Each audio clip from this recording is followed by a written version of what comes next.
నన్ను నేను Telugu Desam party product కింద చూసుకుంటాను ప్రతిరోజు కూడా. 18 నెలల్లో నా మీద అంటే ఆరోపణలు కూడా వచ్చినాయి.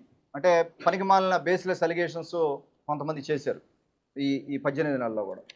చెట్లు నరికిన విషయంలో మీకు తెలుసు, స్టేషన్‌లో నలుగురిని అరెస్ట్ చేశారు. వైసీపీ మీ దగ్గర ఇన్ఫర్మేషన్ ఉందా లేదా? పోలీస్ డిపార్ట్మెంట్ దగ్గర ఇన్ఫర్మేషన్ ఉంది. నలుగురిని అరెస్ట్ చేసి వాళ్ళ మీద కేసులు పెట్టడం జరిగింది. ఎఫ్ఐఆర్ కాపీ కూడా ఉంది. పోలీసు వారు మీరు కాపీ ఇస్తారు, కావాలంటే తీసుకోవచ్చు పోలీసు వారిని అడిగి. చెట్లు నరికిన విషయంలో అదొకటే నా మీద బేస్లెస్ అలిగేషన్ చేశారు. నాకు ఎటువంటి సంబంధం లేకపోయినా కూడా ఆ రోజున చేయడం జరిగింది. తర్వాత వరుసగా కూడా ఏది పడితే అది కూడా నా విజ్ఞప్తి ఏంటంటే, మీరు ఎంక్వైరీ చేసుకోండి ఫ్యాక్ట్స్. నేను చెప్పిందే మీరు నమ్మాల్సిన అవసరం లేదు. ఒక చిన్న సెటిల్ అంటే ఒక చిన్న పంచాయతీలో నేను కూర్చున్నట్టు కానీ, ఆ మనుషులు ఎవరైనా సరే నా దగ్గర వచ్చి కూర్చున్నట్టు కానీ, వాడి ఫోన్ నెంబర్లు నా దగ్గర ఉన్నట్టు కానీ, నేను వాళ్ళతో ఫోన్ మాట్లాడినట్టు కానీ, మా అన్న గురించి చెప్పారు. కాకర్ల వెంకట్ మా పెదనాయన కొడుకు.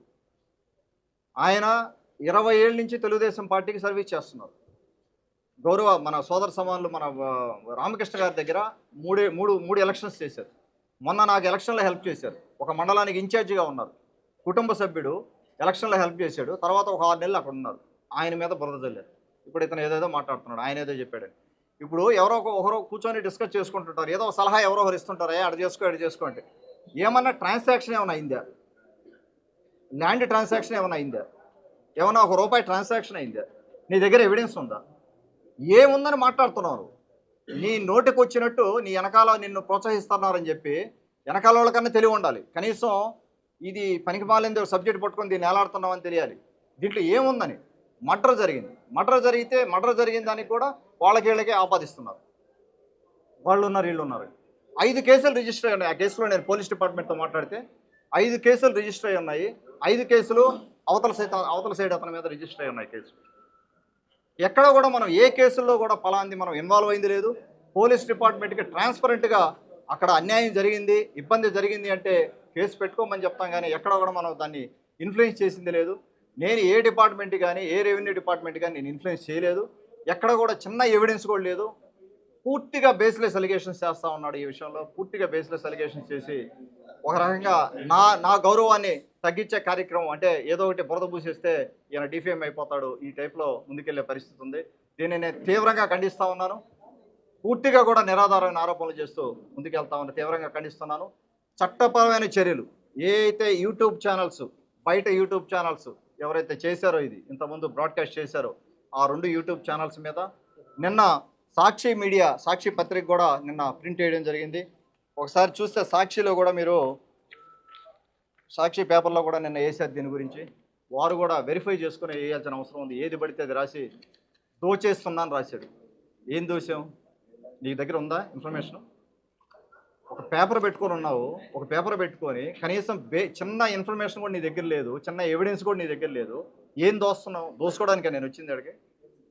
నీవు వచ్చి ఈ 4-5 లక్షలు లేకపోతే 10 ఎకరాలు రిజిస్టర్ చేసుకోవడానికి నేను వచ్చింది. అది ఏం మాట్లాడతాను? అర్థం పర్థం లేని మాటలు. దయచేసి పెద్దది నెల్లూరు జిల్లా పేపర్లో రాశాడు, జిల్లా ఎడిషన్లో రాశాడు. ఇక్కడ ఇంకో 2 రాశాడు మళ్ళీ, తమ్ముళ్ళు ఏదో చేస్తున్నారని చెప్పి. ఈ 2 కూడా నేను ఎంక్వైరీ చేయమని చెప్పాను. నాకున్న ప్రైమరీ ఇన్ఫర్మేషన్ ఏంటంటే ఈ రెండిట్లో కూడా ఒకటి వాళ్ళ ల్యాండే, వాళ్ళ రిజిస్టర్ అయిన ల్యాండ్ అది. ఇంకొకటి కూడా నర్సారెడ్డి గారు వింజమూరు మండల కన్వీనర్, తెలుగుదేశం పార్టీ మండల కన్వీనరు, అడ్డొచ్చే వారిని అణిచివేస్తూ అడ్డంగా దోచేస్తూ. ఏమైనా అర్థం పర్థం ఉందా? నీ దగ్గర ఇన్ఫర్మేషన్ ఉందా? పేపర్ ఉంది కదా అని చెప్పి నోటికి ఏది వస్తే అది రాస్తే వస్తే చట్టపరంగా తీసుకుంటాం. చట్టపరంగా వెళ్తా నేను కూడా. నాకు తెలుసు ఏమి చేయాలో ఏం చేయకూడదని.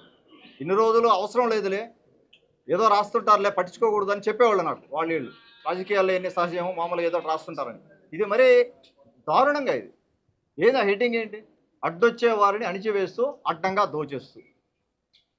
నా పేరు రాసినాడు కింద, జోక్యం అని. అది ఎవరు అణిచేస్తున్నాడు అని పేరు రాసాడు నాకు తెలియదుగా, కింద మళ్ళీ నా పేరు రాసినాడు. ఏముంది మీ దగ్గర? ఏ ఎవిడెన్స్ ఉందని రాసేది? ఎవరు రాసేవాడు? పేపర్ ఒకటి పెట్టుకొని నీ ఇష్ట ప్రకారం తెలుగుదేశం పార్టీ మీద, పెద్దవాళ్ళ మీద, అందరి మీద నీ ఇష్ట ప్రకారం రాస్తున్నావు ఏది పడితే అది. అహర్నిశలో కృషి చేస్తూ ఉన్నారు ముఖ్యమంత్రి గారు కానీ, బాబు గారు, లోకేష్ బాబు గారు కానీ, నేను కానీ అహర్నిశలు మా కృషి మేము చేస్తా ఉన్నాం. అహర్నిశలు కృషి పడతా ఉంటే 10 లక్షల కోట్లు తీసుకొచ్చి పెట్టుబడులు తీసుకొచ్చి ఈ రోజున ఎన్నో ఉద్యోగాలు క్రియేట్ చేస్తా మొత్తం దాదాపుగా అన్ని పథకాలు కూడా ఈ రోజున వచ్చే పరిస్థితి ఉంది. 1, 2 తప్పితే మిగతా పథకాలు అన్నీ కూడా ఇచ్చాం. తల్లికి వందనం దగ్గర నుంచి ఉదయగిరి నియోజకవర్గంలో ప్రజలందరూ హ్యాపీగా ఉన్నారు, కార్యకర్తలు హ్యాపీగా ఉన్నారు, నాయకులు హ్యాపీగా ఉన్నారు. ఎక్కడ ఏం సమస్యలు లేవు. కాకపోతే ఒకరిద్దరు పెద్ద మనుషులకి సమస్యగా ఉంది ఆడ. ఒకరిద్దరు పెద్ద మనుషులకి నిద్ర పట్టడం లేదు. ఒరే ఉదయగిరి డెవలప్ అయిపోతుంది, కాకాల సురేష్ బాగా చేసుకుంటున్నాడు, ఈ ఏదోటి కెలకాలి, వాళ్ళకి నిద్ర పట్టక చేసే కార్యక్రమాలు ఇవన్నీ. దయచేసి జర్నలిస్ట్ మిత్రులు కూడా నేను విన్నవించుకునేది, మీరు ఏదైనా తప్పు కానీ చేస్తే మీ దగ్గర కానీ ఏదైనా బేసిక్ ఎవిడెన్స్ ఉంటే ఇదిగో నువ్వు పలానా తప్పు చేసావని చెప్పి డెఫినెట్గా క్వశ్చన్ చేయండి. అందులో ఏ మొహాటం లేదు, నేను సమాధానం చెప్పుకుంటాను, నేర్చుకుంటాను, నన్ను నేను కరెక్ట్ చేసుకుంటాను.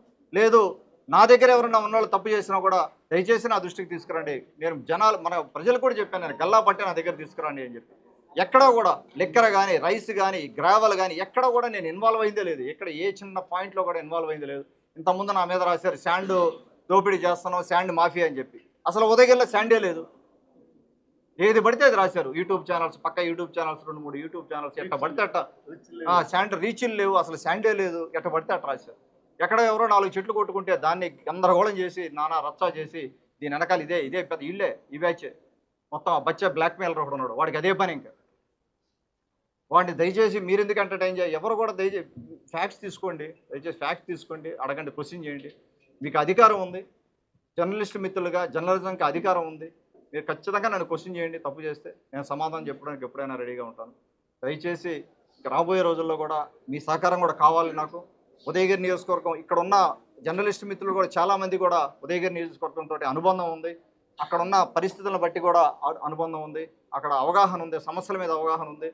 అందరం కూడా పోరాడితే ఖచ్చితంగా మనం ముందుకు పోతాం. ఉదయగిరి నియోజకవర్గం మనం బాటం లేని ఏం లేదు. ఇక్కడ నలుగురు పేదలు బాగుపడాలి, పేదలు వాళ్ళ జీవన విధానం మారాలి, వాళ్ళు బాగా బతకాలనే ఉద్దేశం తప్పితే వేరే ఉద్దేశం ఏమీ లేదు. ఖచ్చితంగా ఉదయగిరి నియోజకవర్గ రూపురేఖలు మార్చి తీరుతాను. 5 ఏళ్లలో కొంత ప్రోగ్రెస్ ఉంటుంది. 25 ఏళ్లలో మటుకు ఖచ్చితంగా ఉదయగిరి నియోజకవర్గ రూపురేఖలు మారే పరిస్థితి రాబోయే రోజుల్లో రాబోతుంది. కాబట్టి ఇక్కడికి వచ్చిన ప్రతి ఒక్క జర్నలిస్ట్ మిత్రులు కూడా మరొక్కసారి ధన్యవాదాలు తెలుపుకుంటూ సెలవు తీసుకుంటాను.